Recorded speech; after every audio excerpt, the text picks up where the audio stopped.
दूसरा अध्याय सांख्य योग श्लोक 21 वेदाविनाशिन नित्यम ययनम जम्बेयम कत्स पुरुष पार्थकन घातयति हंति कम। हिंदी अनुवाद।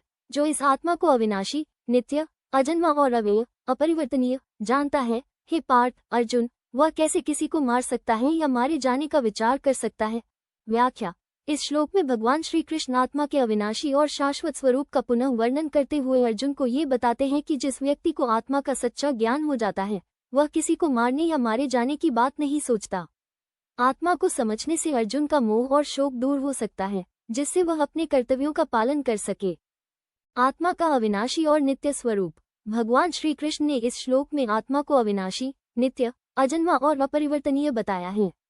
आत्मा का कोई अंत नहीं है, इसका नाश नहीं हो सकता और यह जन्म मरण के चक्र से परे है। जो व्यक्ति इस सच्चाई को समझ लेता है, वह जानता है कि आत्मा पर किसी भी प्रकार की हिंसा का प्रभाव नहीं पड़ता। आत्मा सदा से है और सदा रहेगी। मृत्यु और हिंसा का निवारण। भगवान श्री कृष्ण अर्जुन से पूछते हैं कि जब कोई व्यक्ति जानता है कि आत्मा अमर है, तो वह किसी को मारने या मरने का विचार कैसे कर सकता है। शारीरिक मृत्यु केवल शरीर का अंत है, आत्मा इससे अछूती रहती है। इसलिए किसी के शरीर को नष्ट करने से आत्मा को कोई हानि नहीं होती। कर्तव्य का पालन। इस श्लोक के माध्यम से श्री कृष्ण अर्जुन को प्रेरित कर रहे हैं कि वह अपने कर्तव्य का पालन करे।